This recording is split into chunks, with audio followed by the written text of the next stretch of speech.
Excelentíssimas senhoras acadêmicas, excelentíssimos senhores acadêmicos, excelentíssimo senhor Arno Velling, presidente do Instituto Histórico e Geográfico Brasileiro, excelentíssimo senhor contra-almirante Carlos Chagas Viana Braga, comandante da Escola de Educação Física da Marinha Adalberto Nunes, parceira desta casa, excelentíssimo senhor capitão de fragata fuzileiro,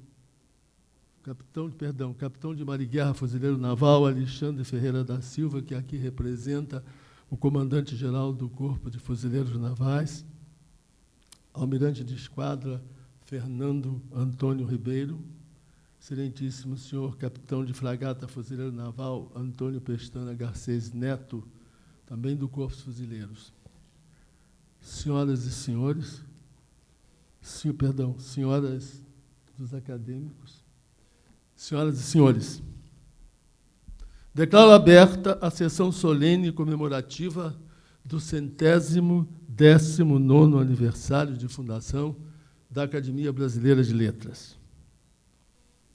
A casa, como é de todos consabido, foi surpreendida por uma partida inusitada, mas não tanto, que nos marca muito.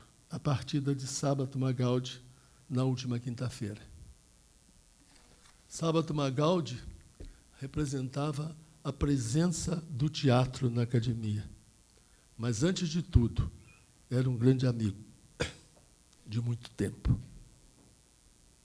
Sei que ele não ficaria feliz se suspendêssemos esta cerimônia. Eda Fanstein, sua mulher e companheira dedicada de muitos anos, concorda comigo. É, portanto, com o seu beneplácito que nos reunimos neste momento de comemoração. E, em homenagem ao nosso querido e saudoso confrade, peço a todos um minuto reflexivo de silêncio.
Descanse em paz, Sábato Magaldi. Senhoras e senhores acadêmicas, senhores acadêmicos, senhoras e senhores, em conformidade com o rito tradicional da casa, o presidente passa a leitura do discurso pronunciado por Machado de Assis na sessão inaugural do dia 20 de julho de 1897. Senhores, investindo-me no cargo de presidente, quiseste começar a Academia Brasileira de Letras pela consagração da idade. Se não sou mais velho dos nossos colegas, estou entre os mais velhos. É simbólico da parte de uma instituição que conta viver, confiar da idade funções que mais de um espírito eminente exerceria melhor. Agora que vos agradeço a escolha, digo-vos que buscarei, na medida do possível, corresponder à vossa confiança. Não é preciso definir esta instituição. Iniciada por um moço, aceita e completada por moços, a Academia nasce com a alma nova, naturalmente ambiciosa. O vosso desejo é conservar, no meio da federação política, a unidade literária. Tal obra exige não só a compreensão pública, mas ainda e principalmente a vossa constância. A Academia Francesa, pela qual esta se modelou, sobrevive aos acontecimentos de toda a casta, às escolas literárias e às transformações civis. A vossa há de querer ter as mesmas feições de estabilidade e progresso. Já o batismo das suas cadeiras, com os nomes preclaros e saudosos da ficção, da lírica, da crítica e da eloquência nacionais, é indício de que a tradição é o seu primeiro voto. Cabe-vos fazer com que ele perdure. Passai aos vossos sucessores o pensamento e a vontade iniciais, para que eles os transmitam aos seus e a vossa obra seja contada entre as sólidas e brilhantes páginas da vida brasileira. Está aberta a sessão. Palavras de Machado de Assis.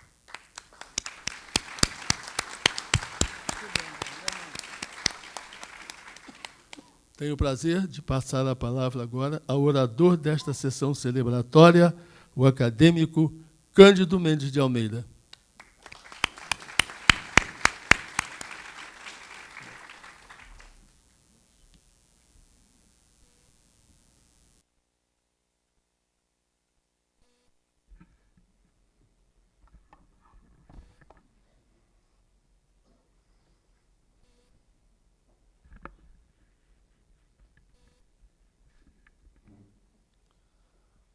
Senhor presidente,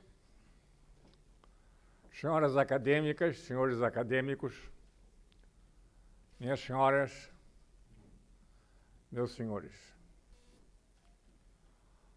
A ABL e o Cânon de 97. A densidade de uma cultura se mede pelo reconhecimento dos lugares sociais, de um ver e ser visto, em que vem a decantar a nossa identidade coletiva. De início, este imperativo concentra-se na fruição do próprio grupo. O grande surto das academias do período colonial exprime este vis-à-vis num jogo de supremacias e exclusões. É o tempo da academia dos seletos, como dos felizes, dos esquecidos e dos relembrados, dos generosos e dos secretos no Rio de Janeiro, como na Bahia ou em Pernambuco, no recorte que é todo o deste faccionismo da estrita confraria, que pede o contraste e se marca do seu contraponto. Esta ratificação passaria ao pódium, consagrado no protocolo definitivo da figuração. Significativamente entre nós, as academias fenecem no começo do Império. Tanto aquela função passa à corte ampliada e a um jogo de elencos chegados de pronto a uma liturgia e as suas etiquetas e misuras. A academia volta à ribalta na República, buscando já a reverberação nacional dos nossos primos interpares, na convergência das iniciativas de Lúcio de Mendonça, Joaquim Nabuco, Machado de Assis ou do Visconde de Toné. A voz fundadora é a de Nabuco, ao assentar o marco de 97.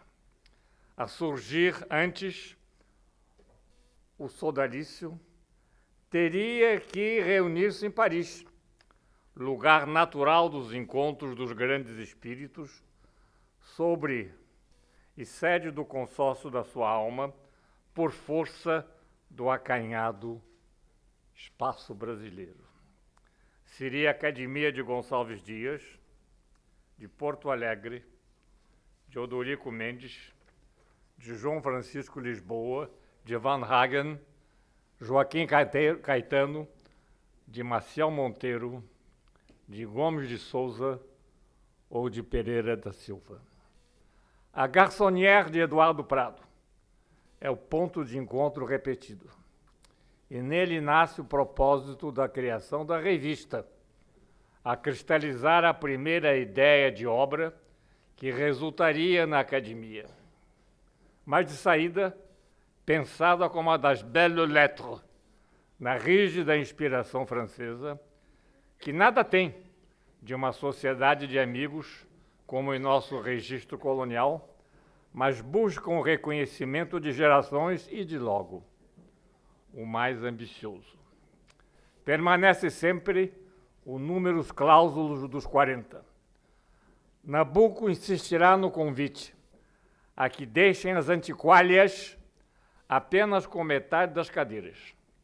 Esse recrutamento parte de Nabucco, Machado de Assis, Toné e Teixeira de Melo. A busca do novo plantel vai ao Olavo Bilac, Guimarães Passos, Valentim Magalhães ou França Júnior. Aos 15 fundadores, somam-se ainda Inglês de Souza, José do Patrocínio, Mendeiro de Albuquerque, José Veríssimo, Rodrigo Otávio e Silva Ramos. Passa-se ao critério da cooptação, e o grupo já convida Afonso Celso Júnior, Manuel Garcia Redonda, Pereira da Silva, Rui Barbosa e Urbano Duarte. Faz-se depois a eleição dos últimos 5. E nesta dispersão de votos, sufragam-se Eduardo Prado, Magalhães de Azevedo, Aloísio de Azevedo, Oliveira Lima e Salvador de Mendonça. De pronto, se defende a homogeneidade do panteão, furtando-se aos cientistas. E é, afinal, na abertura aos jornalistas, que o sodalício acaba por acolher o nosso mais generalizado trabalho da pena. Mas Nabucco vai logo aos juízos críticos, que buscam a autenticidade da nossa produção fora do autoelogio e dos condoreirismos comparativos. Nascerá do próprio contexto o primeiro corpus do nosso labor literário, no que repete a mesma constatação de Mitre, na falta do opus magnus argentinos. Qual? O nosso livro. E ao contrário do que acontece em outras culturas, onde estão os nossos Lusíadas, a Divina Comédia ou Dom Quixote? O meio acadêmico que se contrapõe, então, às antiquálias, reflete em cheio as ditas gerações boêmias do Rio de Janeiro, do café francês e seus rebrilhos, como que ratificando a mesma época o conteúdo da poesia entre o vaudeville e a produção panfletária dos jornais cariocas na sua leitura saturada. Mas as guirlandas de um Valentim Guimarães, ou de um França Júnior, ou de um Guimarães Passos, vêm de par com a reivindicação de um pensamento nosso, vindo de fora, aberto à realidade internacional, ao propósito de Nabucco. Aspas. Aproveitarei a Embaixada de Londres para refletir e saber, de vez, quem tinha razão na Guerra dos 70 entre a França e a Alemanha. E este arranque de uma visão crítica que marca Oliveira Lima, ao amparo da estrita e aparatosa erudição, na amplitude dos seus lavores, que a brecha do mundo lá fora impunha a intimidade carioca.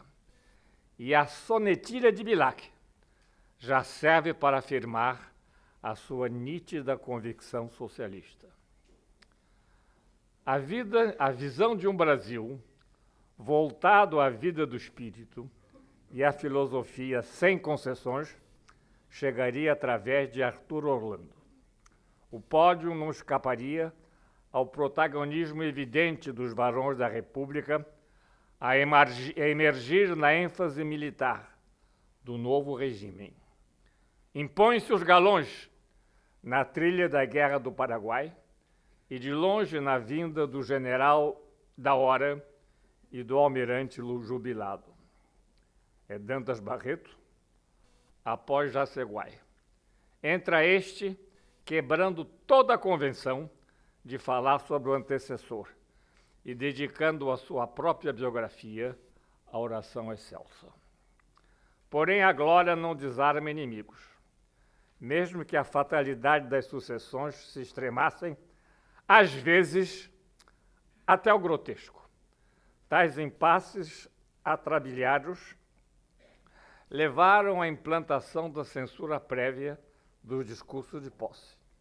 E a demasia foi Emílio de Menezes, à guisa de palavras chulas, em jargões de meretrícios, no intento de exprobar Salvador de Mendonça.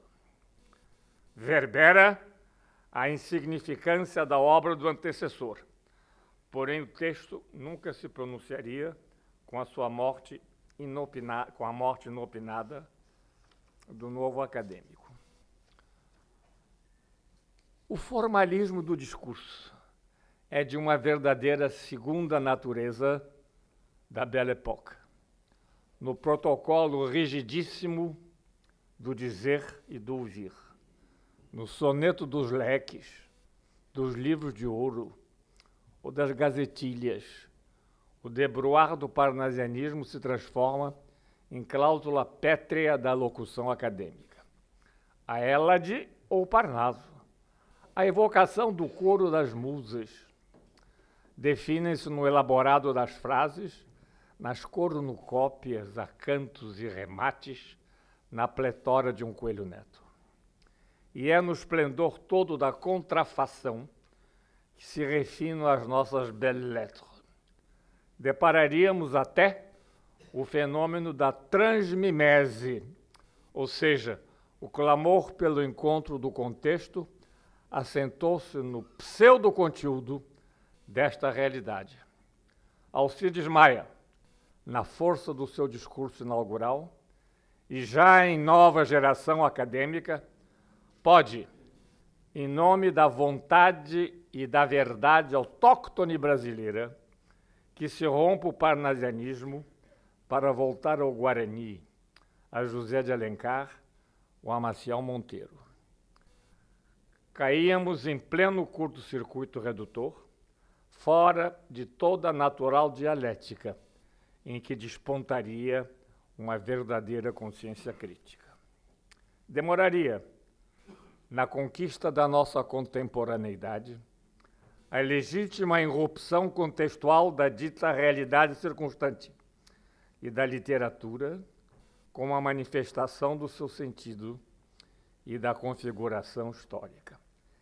Esta realidade só emerge como uma impostação, e é o epos que é o seu contar desimpedido, que não se vive ainda como memória, mas pelo estrito transplante da crônica. Não é outro o repertório intocado de Santa Rita Durão, Araújo Porto Alegre ou Gonçalves de Magalhães, de cujo embalo sonâmbulo tenta se desgarrar Gonçalves Dias, por sua vez também colhido pela fatalidade de uma contrafação crescente, e vimos-lo da canção do exílio, a Confederação dos Tamoios de Castro Alves. Significativamente, é este romantismo que repta a consciência crítica de Euclides da Cunha. Aspas. Não tinha essa proposta, a proposta do romantismo, o abrigo de uma cultura.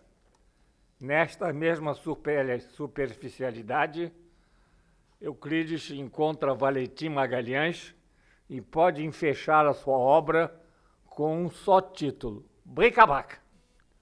E é finalmente, como antes epos, que a realidade brasileira como narrativa encontra a sua representação a partir de Euclides da Cunha. O conselheiro exprime esta contrafigura de um insólito errante, sem causa nem bandeira, mas na quebra de vez do contexto do pano de fundo inercial da nossa gesta. O contramito de Canudos encontrou o desenho naturalista de Euclides sem levá-lo à contragesta. É o que faz Vargas Llosa com a vantagem da distância no repertório em que, no inconsciente coletivo latino-americano, a emergência do grotesco é escape do onírico do mundo primordial, como vê a literatura andina na peregrinação final do anticlímax trazido ao antiepos. Mas os sertões desrepresam um imaginário guardado até então pelo só portento da sua imensidão virgem, como um habitat de excluídos, loucos, romeiros. Invade a obra de Euclides a ribalta do mundo interior da academia. Por entre as galas e os acantos da Belle Époque, superguarnecida frente ao contexto, a tal ponto que contrafaria a sua própria ruptura no modismo invencível do copismo anacrônico. Viveríamos da convenção do Revide e do que foi, na dita Semana de Arte Moderna, o Encore de Marinetti de 1910, na repetição cansada do espetáculo de Blaise Cendrars e Graça Aranha. Aguardaríamos, sim, o tempo dos olhos de ver, em que o impasse temático abriu o caminho para o dito romance nordestino, inteiramente à margem da trama em que a nossa narrativa começara a se desprender do escalpelo do quarto de Machado de Assis.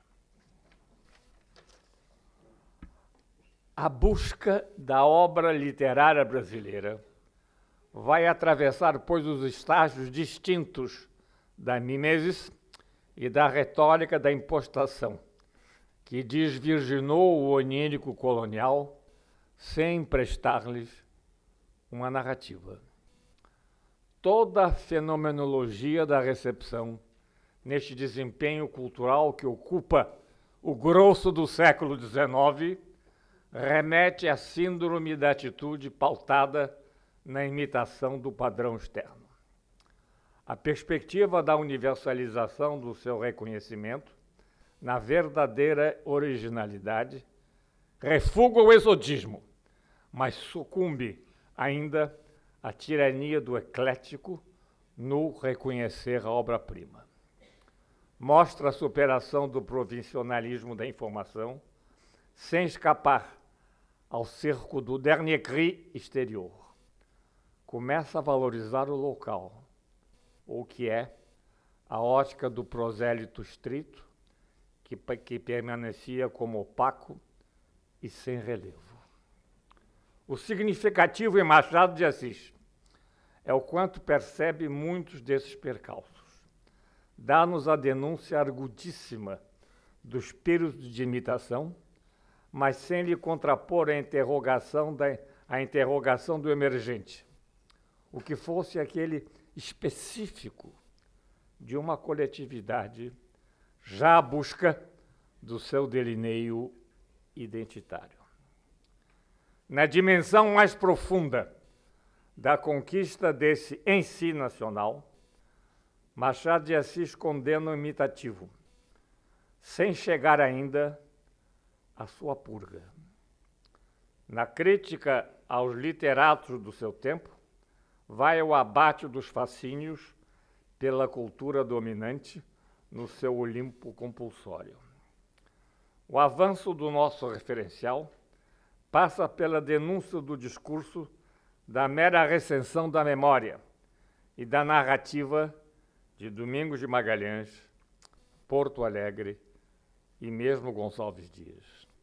penetra-se aqui, Machado, da premonição epistemológica, do seu instinto da nacionalidade, que remata um legítimo percurso da nossa nascente vida do espírito, presa na específica inércia do sistema colonial, que vicia a própria procura da autenticidade no espelho da sua confrontação. O caminho do seu tempo interior não passaria pela paisagem, mas pela sese da rotina do cotidiano do burocrata, no itinerário invariável da repartição do bonde do Cosme Velho ou do subevento da crônica oficial do país. E é no roteiro de Xavier Dométre e da lupa da viagem em torno do quarto ou dos doces da sala de jantar que Machado depara o natural dessa magreza do fato e seus atores, propiciando a ponta seca e a gravura corrosiva do seu desenho. Há, por outro lado, um cosmopolitismo de princípio neste Machado, árbitro do seu tempo, na conjugação desimpedida da crônica do Senado ou da vida literária, numa vontade em que se avantaja o homem das leituras e de uma vontade à distância do eixo Paris-Londres. E isso a ponto de tornar naturalmente prescindível qualquer viagem ao exterior sobre um inequívoco sentimento do mundo em que precedera, quase de um século, outro prisioneiro das quatro paredes interiores, Drummond de Andrade, seu competidor no jejum da paisagem, para dar à reflexão, no seu mais largo compasso, a genuína interrogação do seu tempo. O começo do século nos tornou cativos de um espaço de figuração, onde a pobreza objetiva do cotidiano se refugia na teatralidade anódina e na arquitetura da insuportável leveza do frívolo. O Cânone de 97 coexiste com a ribalta, a passagem da intriga à repetição do óbvio, na trama desopilante do voyeurismo resignado e da razão de ser que Urbano Duarte dá às suas peças. Rir, rir, rir.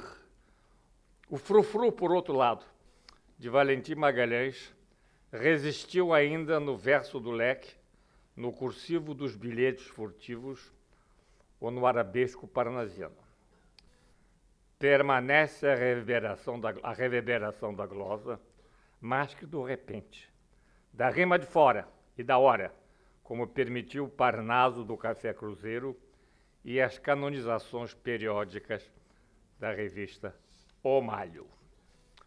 O Cânone de 97 introduz também uma nova e exigente retórica ligada à liturgia da convivência celebrada pelos recém-chegados. Vai a justificativa num discurso pelas elaboradas invocações ao demérito do pretendente e à generosidade dos acadêmicos. É Osório Duque Estrada que propõe à casa o reconhecimento da indigência de suas energias intelectuais. Sousa Bandeira se reconhece o mais obscuro representante da escola de Recife. Tal como Dantas Barreto, proclama que a academia contempla o mais remoto dos seus associados. E Oswaldo Cruz se vê como um modesto homem de laboratório.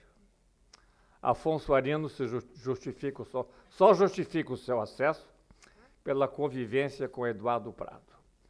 João Ribeiro depara na chegada à academia a sua primeira e grande humilhação. Lauro Müller accede no confronto entre os que lhes fizeram justiça, reconhecendo a incapacidade, e, de outro lado, os que lhe dispensaram benevolência, dando-lhe o voto. Hélio Lobo falará dos seus desamparos do saber e da sua soma de deméritos. O refrão de muitos outros é o de chegar à vaga da cadeira, jamais de substituir o seu antecessor. Ainda que a busca pelo pódio fosse uma reivindicação generalizada, por vezes definia uma clara recusa, não obstante a garantia tranquila do acesso à casa.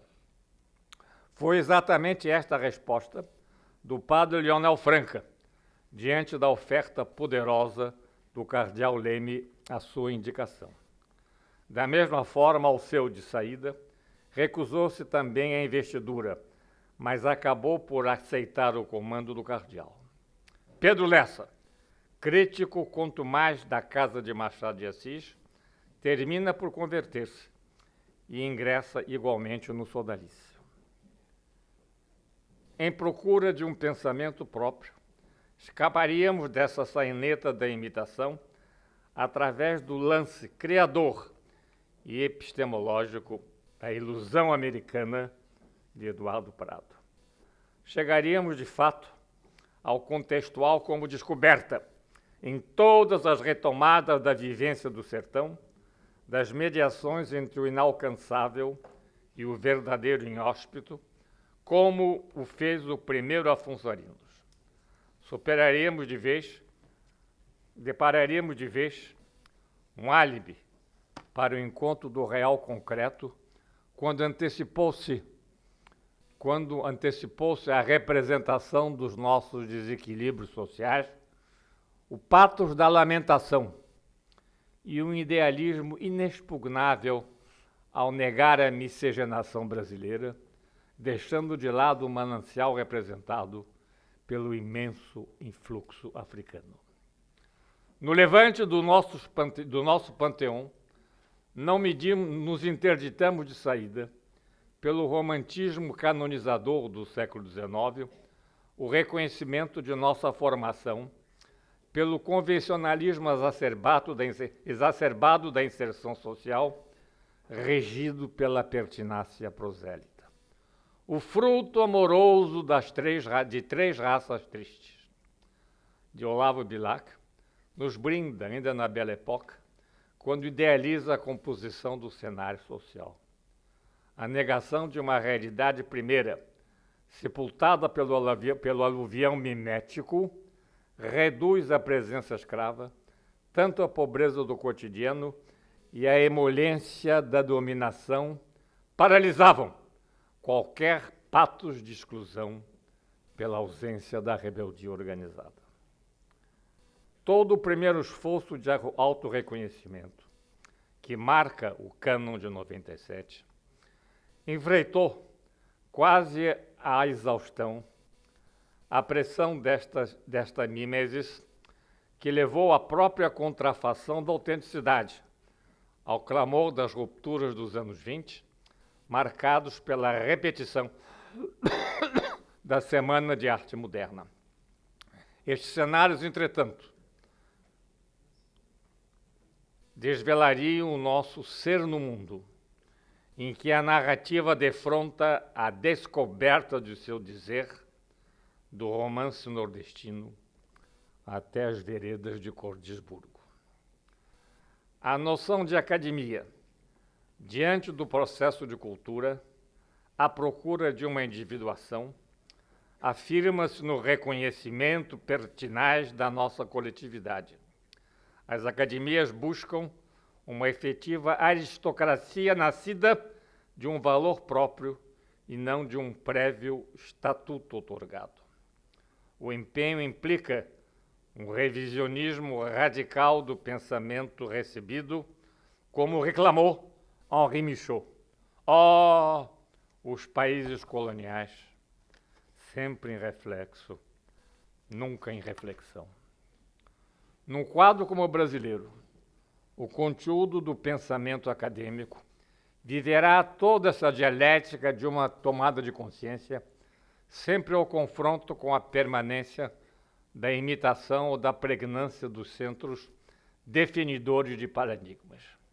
Começamos no Brasil exatamente pela repetição do número da Academia Francesa no campo da aventura do espírito, tanto quanto, a partir de Rui Barbosa, assumimos acriticamente no estado emergente o modelo americano. Mas é exatamente como sede o lugar social do nosso amadurecimento como cultura que vivemos sucessivos lances em que ganhou vigência a reflexão brasileira. Chegamos, inclusive, à sua própria tomada de consciência no horizonte da denúncia de Graça Aranha. Fomos o lugar de uma primeira percepção da realidade no entendimento de Silvio Romero e ao seu natural contraponto com Euclides da Cunha. Enfrentamos também o risco das canonizações prematuras no culto imediato a Machado de Assis, num destaque marcado na produção nacional literária emergente. Ainda dentro do padrão do reconhecimento da obra, oriundo do tradicionalismo da cultura jurídica, permanecia na sua recepção o paradigma do comentário e da praxis da lei. Permanece o Cânon de 97 na nossa casa, mais que centenária, na evidência também de Machado de Assis, como o primeiro dos nossos escritores. Na contemporaneidade, emergem Clarice Lispector e Guimarães Rosa, do olimpismo reconhecido, mas sem disputar a presença matricial do nosso fundador. Nossas características de maturação cultural não se revestiram de um epos de identidade nacional, nem de uma reivindicação fundamentalista diante de um confronto com as coletividades fronteiriças. Régis Debray nos lembra, por outro lado, que uma cultura maior é a que se aposta de exemplos agonísticos de enfrentamento da morte. Porém, nos falta ainda, nesse marco único, o justo raconto do suicídio de Getúlio Vargas, bem como os descritores na antologia dessas situações limites, em mortes como a de Raul Pompeia ou de Pedro Nava. O Cânon de 97 assegurou à Academia guardar o nosso arcano. Pouquíssimos os que, de fato, se esquivaram ao panteão compulsório do reconhecimento coletivo. Nesses nossos primórdios, tampouco registraram contra-academias ou réplicas da hora ao que a casa lastreou de logo com Machado de Assis e Nabuco, um caminho obrigatório. Na emergência histórica do país, a criação da ABL em 97 responde ao despertar deste olhar interior que se define como a arquitetura da subjetividade emergente. Porque o Cânon de 97, sobretudo, nos permitiu uma primeira perspectiva de nosso ser no mundo.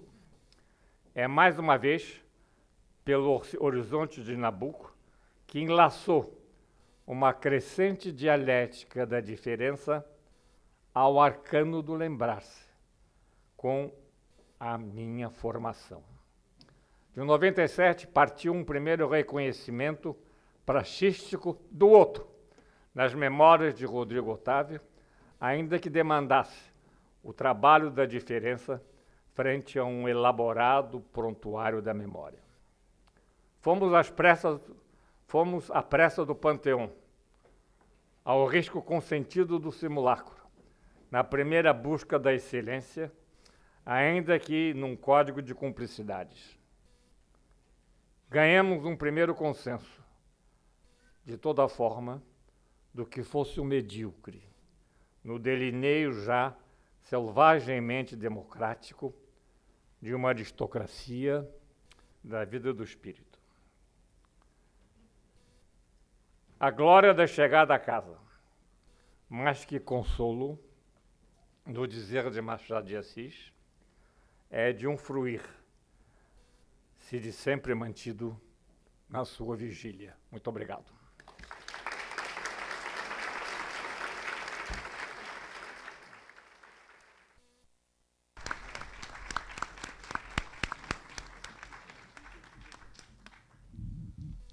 Procederemos agora à entrega das 2 medalhas João Ribeiro e, na sequência, do Prêmio Machado de Assis, nos termos das novas disposições regimentais da Casa, resultantes da oportuna emenda proposta no ano em curso pelo acadêmico José Murilo de Carvalho.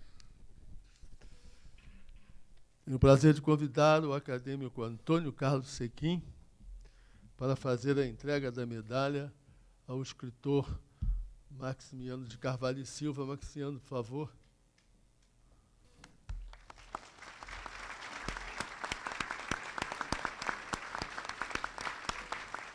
Glória da Universidade Federal Fluminense.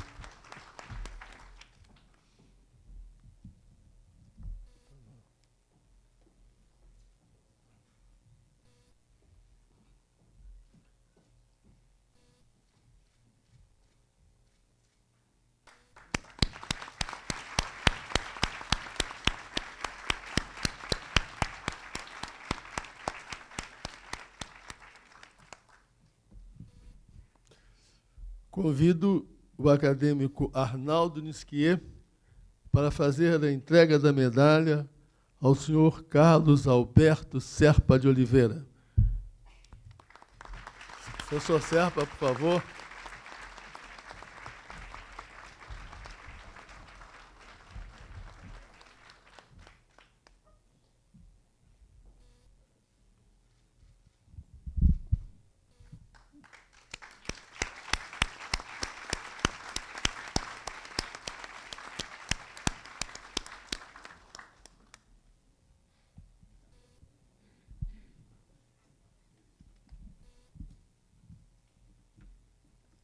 O convite agora vai para o acadêmico Eduardo Portela, decano da Academia, que fará a entrega do Prêmio Machado de Assis de 2016, em sua nova configuração. O Prêmio Machado de Assis destina-se ao conjunto de obras. E o premiado é, como todos sabemos, Inácio de Loyola Brandão. Inácio, por favor.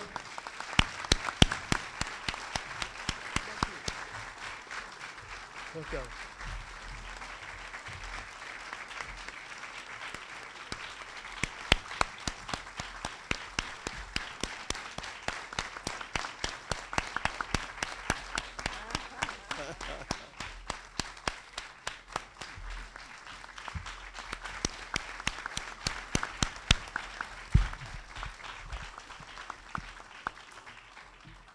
Eu não vou dizer a dotação para não provocar inveja nos presentes.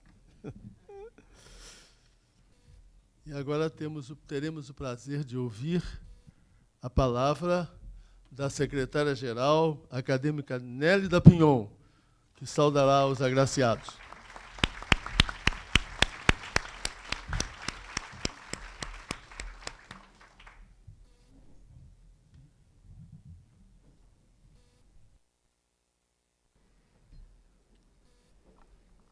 Senhor presidente, senhora acadêmica, senhores acadêmicos, professor Maximiano de Carvalho Silva, professor Carlos Alberto Serpa, escritor Inácio de Loyola Brandão, senhoras e senhores, queridos amigos.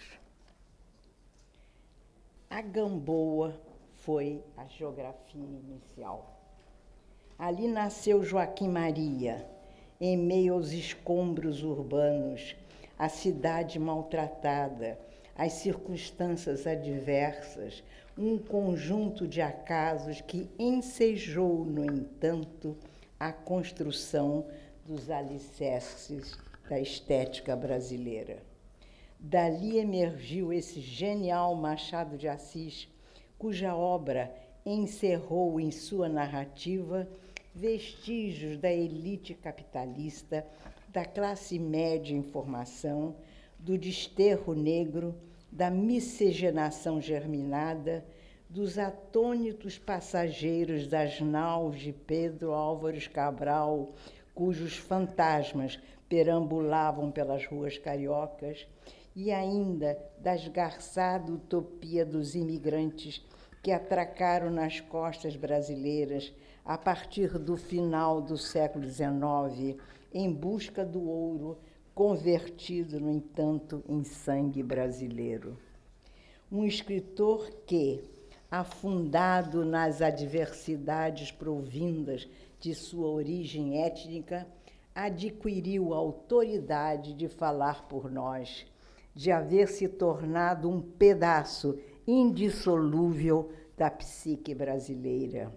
Um mulato cuja obra fertilizou um país carente de reparos sociais, de combater o horror da pureza étnica e cujo retrato, distribuído por diversos recantos da nossa Academia Brasileira de Letras, revela comedimento, feições aparentemente plácidas, talvez empenhado em impedir que lhe surpreendessem o assomo da paixão, a turbulência dos sentimentos que, como nenhum outro escritor, soube descrever.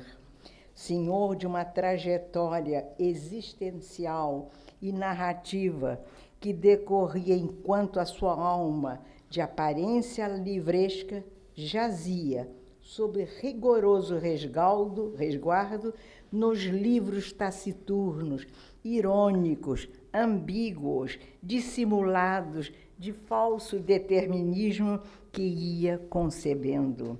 E sempre sob o amparo de uma linguagem que, com quanto de rara clareza, refletia o peso da idade da terra.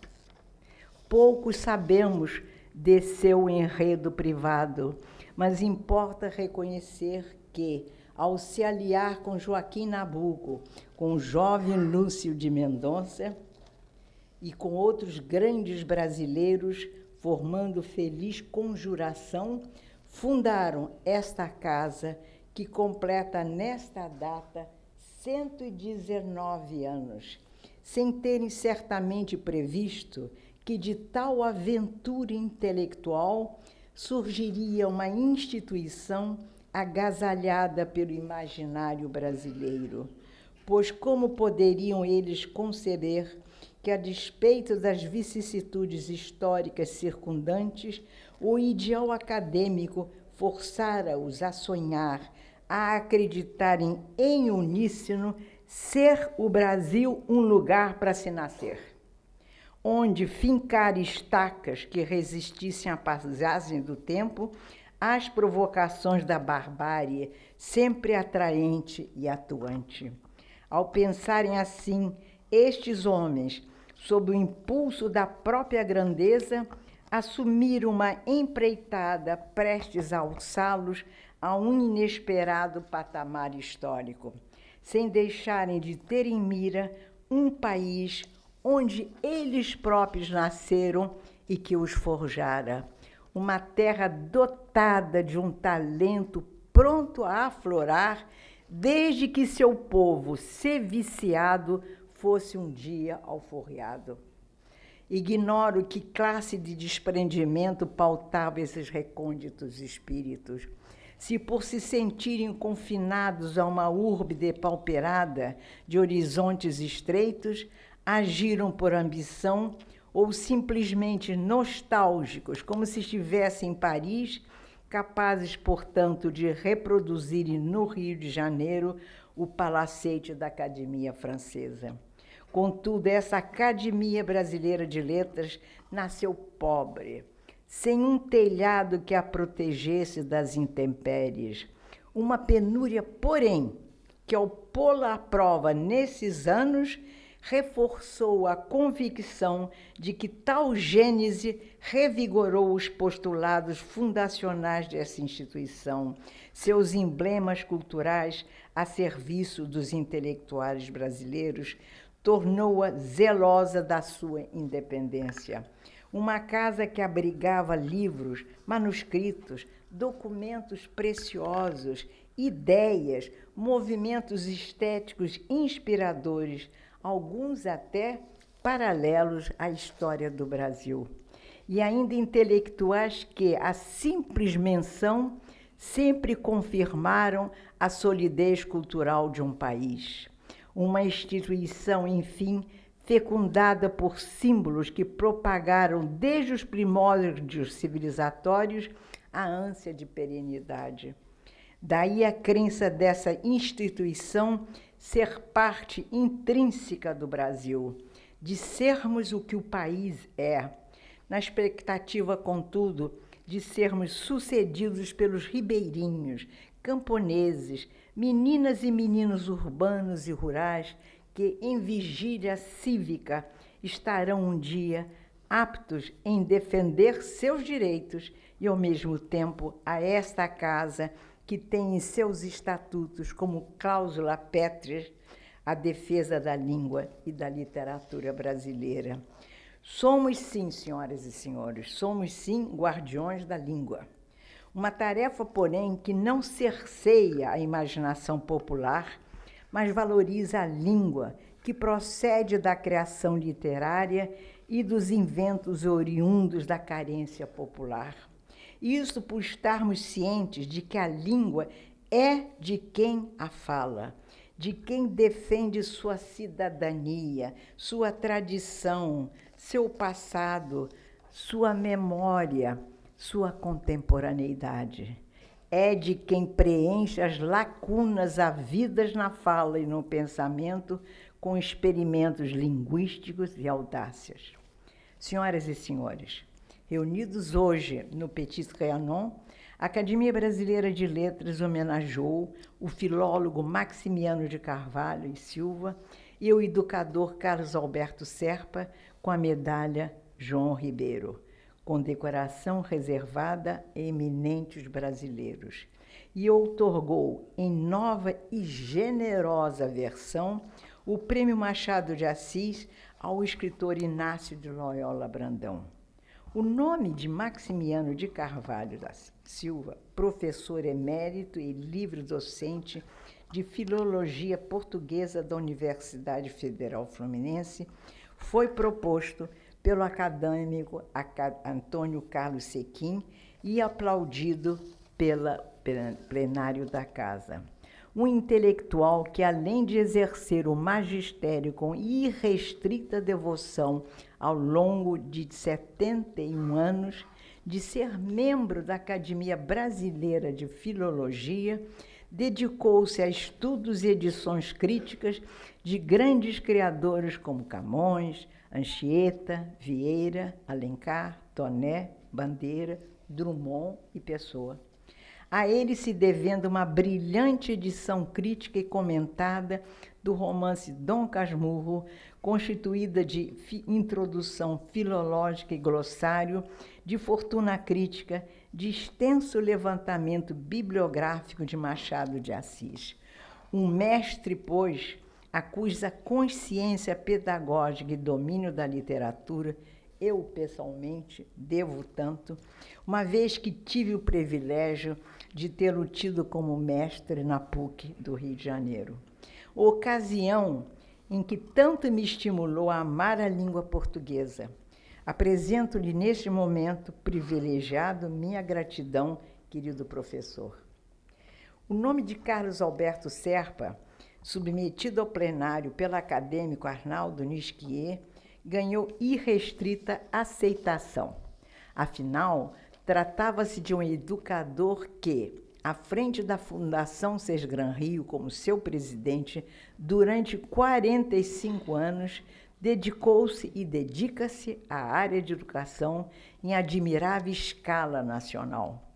Um empreendedor da educação que criou a Universidade Sesgran Rio e recém-inaugurou seu moderno teatro.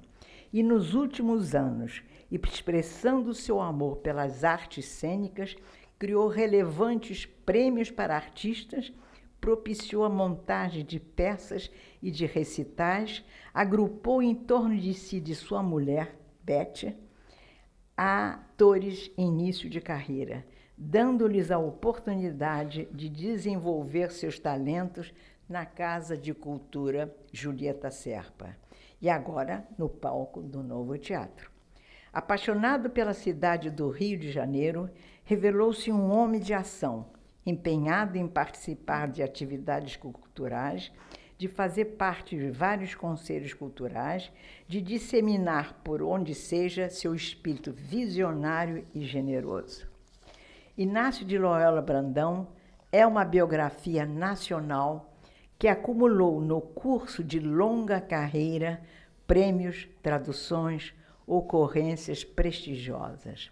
Autor prolixo com extensa obra, aceitou desde cedo o desafio de enveredar por diversos gêneros literários, em todos havendo destacado seu enorme talento, enquanto aperfeiçoava os limites da linguagem e dos inovadores pontos de vista. O crítico Antônio Cândido definiu Loyola como dono de um realismo feroz. Aqui o escritor faz jus, embora agregasse à linguagem criadora elementos do real que se entrelaçam com ousadias poéticas, com visões nem sempre palpáveis e visíveis. Aplaudido no Brasil e no exterior, em especial na Alemanha, onde viveu, graças à bolsa que lhe concedeu a Fundação Alemã de Intercâmbio Cultural, sua qualidade literária ganhou rubrica que transcendeu as fronteiras nacionais. Como consequência, seu trabalho tem sido objeto de reflexões como dissertações de mestrado e tese de doutorado. Seu maior sucesso público adveio dos romances Zero e Não Verás País Nenhum, que, além de conceituarem uma proposta estética provocadora por meio de veredas inovadoras, abordou a realidade sem apelações ou condescendências. Por meio de fecundos recursos, palmilhou ficcionalmente o Brasil que tinha em mente, o seu povo com quem estabeleceu cumplicidade criadora. Podemos, pois, asseverar que Inácio de Loyola Brandão, intérprete maior da literatura brasileira, se credenciou amplamente a receber o Prêmio Machado de Assis, que a Academia Brasileira de Letras ora lhe concedeu. Assim sendo, senhoras e senhores, esta é a nossa casa, a Casa do Brasil. Muito obrigada. Muito obrigada. Muito obrigada.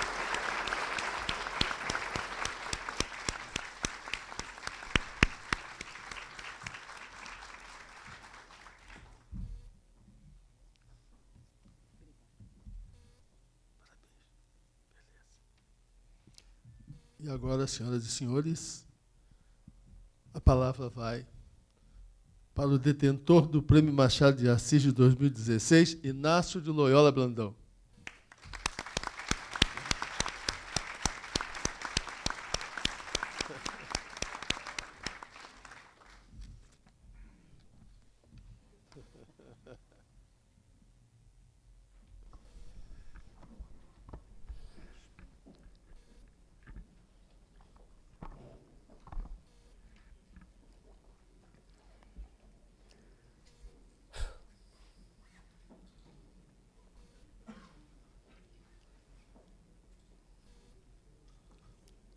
Esperem um pouco. Senhor presidente da Academia Brasileira de Letras, Domício Proença Filho, senhoras acadêmicas, senhores acadêmicos, meus senhores e minhas senhoras. Pediu-me a Academia que nesses breves minutos eu agradecesse em nome de todos os agraciados. Eu olho para o professor Maximiano de Carvalho e Silva e imagino que ele, do alto de seus 90 anos, esteja a me contemplar pensando: por que esse menino vai agradecer em meu nome? E eu a refletir realmente o que sou diante desse filólogo, professor emérito, especialista em crítica textual e linguística portuguesa, diretor do Centro de Pesquisas da Fundação Casa de Rui Barbosa, diretor bibliotecário do Liceu Literário Português, membro do Real Gabinete Português de Leitura e mestre de educandários como o Colégio São Bento, Colégio Pedro II e Colégio de Aplicação da Faculdade Nacional de Filosofia. Quem sou eu? E quando eu contemplo o engenheiro Carlos Alberto Serpa de Oliveira, eu vejo que eu não posso medir forças com ele, nem em tamanho físico, nem em currículo. Presidente da Fundação Sesgran Rio, diretor da Casa de Arte e Cultura Julieta Serpa, que é uma beleza, do Conselho Diretor das Faculdades Católicas, reitor e vice-reitor da PUC Rio, especialista em pesquisas educacionais, capacitação de professores e pesquisadores. Sente-se sumaríssima do que são esses dois homens que receberam a medalha João Ribeiro. E aqui estou dizendo obrigado em nosso nome. Alegria e emoção é a mesma para nós três. E há uma ligação entre nós. Os dois são professores. E eu, sem alguns professores especiais, não teria sido um escritor. Quando a acadêmica Nélida Pinhon afirmou que o Prêmio Machado de Assis confere ao autor o título de mestre da narrativa, eu alegrei-me e me preocupei muito. Mestre? Eu sou um contador de histórias, nada mais. E assim eu fui moldado por pessoas que eu considero fundamentais. Fundamentais da minha carreira. Como meu pai, Antônio, ferroviário, humilde, salário minguado, que montou uma biblioteca com 1000 volumes na década de 40, em uma Araraquara, onde nasci, que não tinha livrarias. Lourdes Prado, professora do primário, que me ensinou a ler e escrever. Ela dava-me 10 em redação, aliás, 100 na época. E quando os outros reclamavam que eu inventava muito, a Lourdes justificava a nota. O menino está certo. A fantasia é o que nos faz suportar a vida.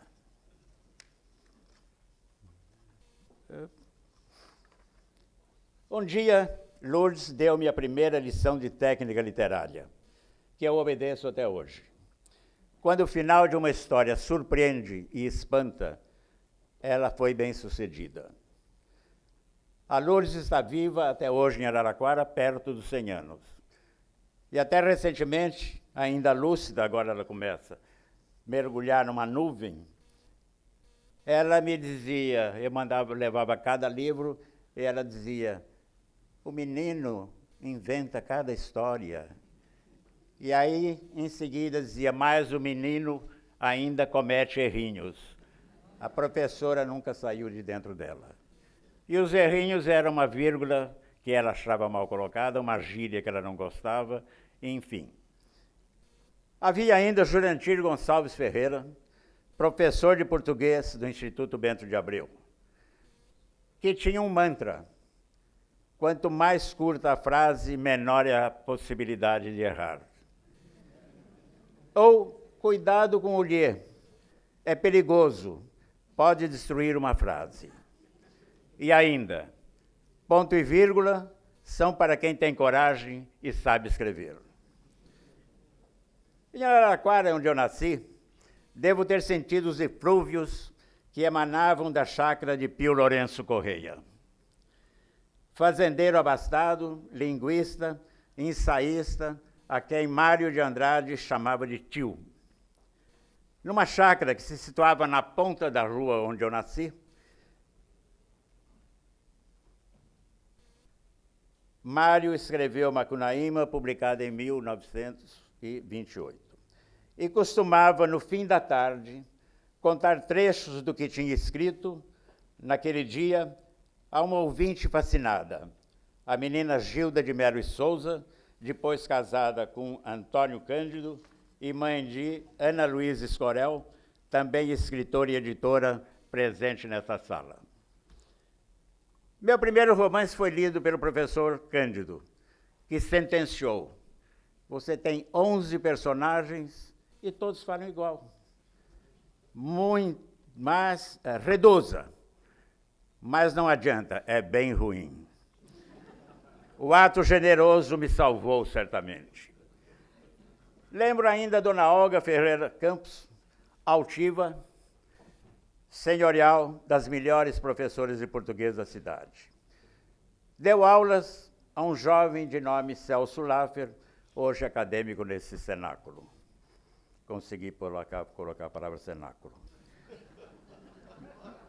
Nos dias em que eu publicava minhas crônicas de cinema no jornal Imparcial, Dona Olga me esperava na varanda e as tardes eram quentes e calmas em Araraquara. E ela me chamava para dentro e, impiedosa, analisava o texto, ainda que explicasse as normas gramaticais com muita ternura. Se algum estilo criei, ele me veio das aulas gratuitas de Olga Ferreira Campos. Que professor faz isso hoje? A chácara de Tio Pio, com quem Mário trocou mais de 400 cartas, publicadas pela Ana Luísa, continua lá. Símbolo de uma cidade que produziu Lívio Abramo, Judite Lawande, Ruth Cardoso, Gilda Meli Souza, Zé Celso Martinez Correia, Sidney Sanches, depois presidente do Supremo Tribunal Federal, Ondina Ferreira, Salinas Fortes, filósofo, professor, tradutor de Sartre, Maria Helena Moura Neves, e linguista, Maria Helena, e Dante Moreira Leite. E eu não posso esquecer que a minha cidade abrigou, entre 1961 e 64, Jorge de Sena, fugido de Salazar. E Araraquara sempre acariciava a cabeça de Celso Laffer.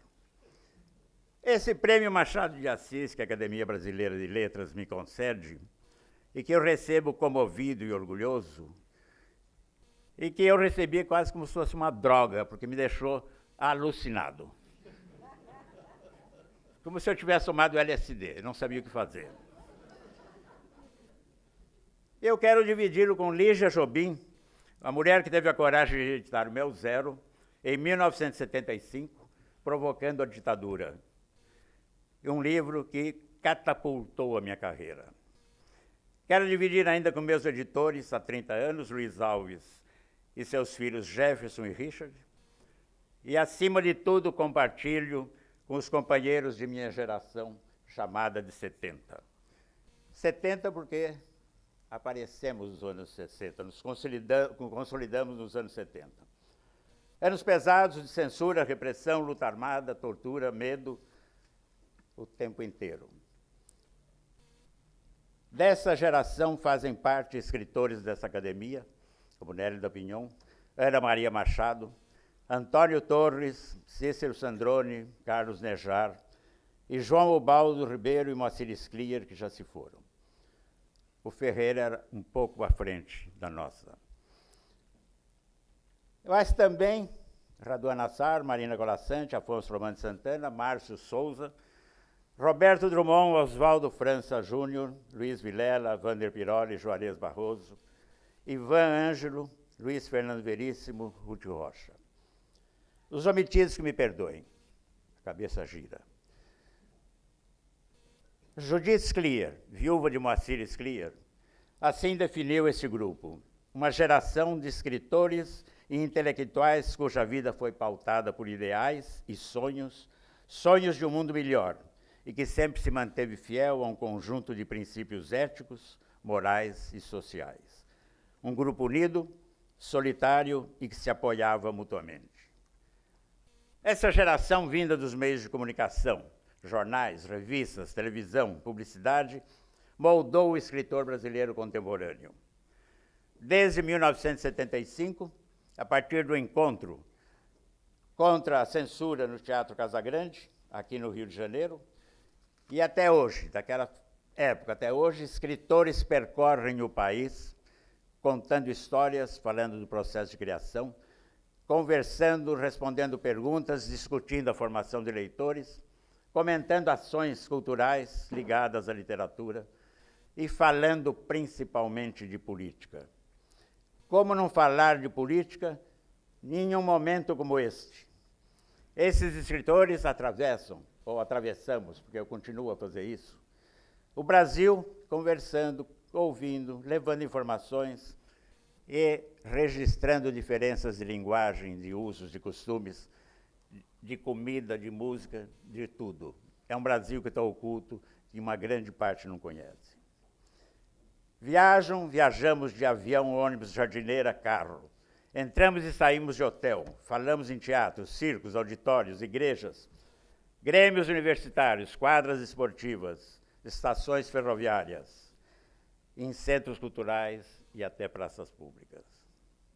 Bom, claro, esse prêmio consegui também com a paciência de Márcia, minha esposa, e dos filhos Daniel, André e Rita. Um escritor não é uma pessoa fácil de ser suportada. Dentro de 11 dias farei 80 anos. Inclusive, esse prêmio foi para ele. Para esse dos 80 anos, que eu estou adorando ter 80 anos. E queria ter de novo, várias vezes, se eu pudesse. Comecei em jornal aos 16, publiquei meu primeiro livro aos 27. Nunca parei nem pretendo parar. Eu passo por Araraquara e antigos colegas perguntam assim, aposentou? Eu digo, não. Como não? O que você faz? Eu trabalho. Você trabalha? Trabalho. Mas quando que você vem jogar dominó na praça com a gente? Eu digo, nunca. E se eu for pego na praça, me coloque uma camisa de força. Nunca parei nem pretendo parar. Eu nem posso. Impossível viver sem projetos e sonhos. Tudo o que escrevi foi a verdade. Desafiei normas, mantive minha liberdade de criação. Defendi esse Brasil que senti, que vivi e continuo a defender em tempos atuais, tão complexos, angustiantes e descabidos, marcados por toda sorte de despautérios. Machado de Assis certamente faria o mesmo. Termino lembrando que certa vez, no pré-universitário, eu fui fazer o científico em vez de eu fazer o clássico. Que eu gosto, eu devia fazer humanas, mas quando eu cheguei para matrícula, a fila do científico tinha 5 e a do clássico 80. Fiz o científico. Certa vez, no pré-universitário, Jurandir Gonçalves Ferreira pediu à classe, façam uma redação e coloquem em uma frase a ideia de atmosfera perfumada, sem usar a palavra perfume, cheiro, odor e outros sinônimos. Podem ler os livros. Vamos buscar inspiração. Mexi, remexi, reli, busquei e encontrei. Copiei a frase e encaixei. A noite desceu coroada de murta e de rosas. Estava tudo ali, sem usar perfume. É de Machado de Assis, no capítulo 17 de Helena. A lição estava dada, criar uma imagem. Tirei 10 por 6 meses, compensei na média geral a minha ruindade em matemática. Muito obrigado, Machado de Assis. Muito obrigado, Academia, por este prêmio. Obrigado também em nome dos ilustres Maximiano de Carvalho e Silva e Carlos Alberto Serpa de Oliveira. Glórias quentes, como diz a Lígia Fagundes Teres, e repete sempre. O que interessa não é as glórias que chegam enquanto estamos vivos. Embaixo de uma lápide eu não quero mais nada. São deliciosas essas que nos chegam em vida, como essa neste momento. Obrigado, senhoras e senhores acadêmicos. A noite de hoje, para esses 3 homenageados, está coberta de murta e de rosas. Muito obrigado.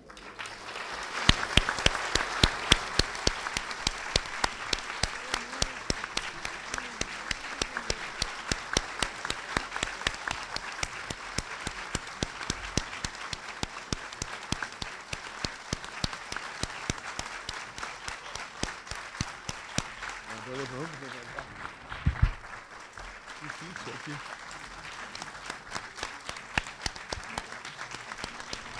Tem uma bonita disposição. Bonita, vamos levantar.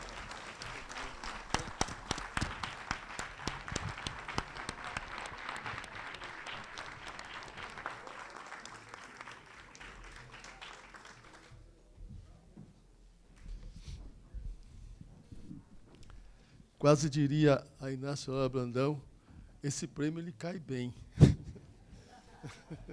Esse prêmio lhe cai bem. Então, é hora de terminar e agradecer, e agradeço em nome da Casa de Machado de Assis a todos os que aqui nos honraram com sua presença.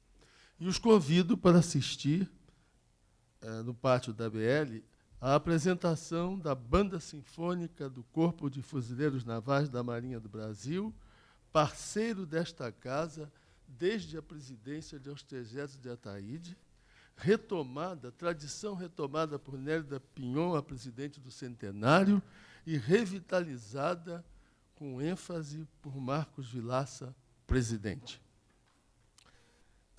A banda terá a regência do capitão de fragata técnico Sidney da Costa Rosa, já amigo da academia, né? E eu diria que se trata de um grato presente propiciado pelo almirante de esquadra Fernando Antônio de Siqueira Ribeiro, comandante-geral da corporação, a quem a academia diz, penhorada, muito obrigado. Estão também todos convidados, após o concerto, para a reunião de congressamento, que a seguir terá lugar no Petit Trianon, aqui ao lado, na Sala dos Poetas Românticos. Senhoras e senhores, esta é a Academia Brasileira de Letras. Muito obrigado.